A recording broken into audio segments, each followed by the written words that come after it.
বাংলা কথা শুধু ঠান্ডা জল খাইয়ে পায়রা ওরা কোনো ওই ওষুধ ফষুধের কোনো বালাই নেই। পুরো পায়রার বডি গেট আপ ঠিকঠাক থাকবে, সুস্থ স্বাভাবিক পায়রা থাকবে, ব্যাস পায়রা উড়াবি। প্রথম দিনে 1 ঘন্টা উঠলে পরের দিন 1.5 ঘন্টা উঠছে, আস্তে আস্তে আস্তে আস্তে এরকমভাবে বাড়তেই থাকবে। যেটা বললে যে 11 ঘন্টা প্লাস গিয়েছে সেই এটাই সেই হ্যাঁ এই যে বাচ্চারা, এই বাচ্চা এখন সব পাট্টা হয়ে গেছে, 10 কমপ্লিট হয়ে গেছে। ওই যেই জোড়া ছাড়লাম ওদের বাচ্চা এটা। আর হালকা কাটা দিয়ে দিলে এটা আস্তে আস্তে রিংটা পুরো নিয়ে নেবে।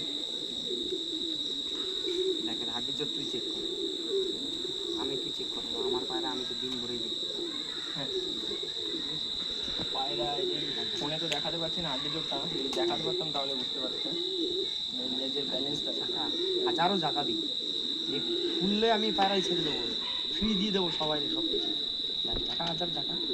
দেখ কেউ যদি বলে যে আমি কোমর ধরে, অনেকে কমেন্ট করবে ভাই যে কোমর ধরে রেখেছো দাদা, ইয়ে করে রেখেছো, কোনো বালাই নেই। এই যে দেখ, আর কেউ যার কমেন্ট করার ইচ্ছা আছে ভুংভাং সে ভাই আসুক, এসে নিজে দেখে যাক, আমার কোনো অসুবিধা নেই। আর এই পায়রা দেখ কোমর আছে কোনো পায়রা, একদম চাপা বডি কত, কোমর কোমর নেই। আর এটাই তো অরিজিনাল পায়রার একটা লক্ষ্য।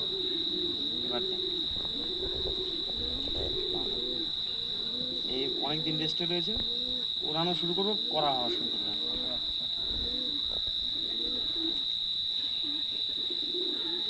এই ছিল দাদা দুইটা পেয়ারের বাচ্চা বাচ্চাদের যে রেজাল্ট পেয়ে যাবে সেইগুলো ফুল রেজাল্ট।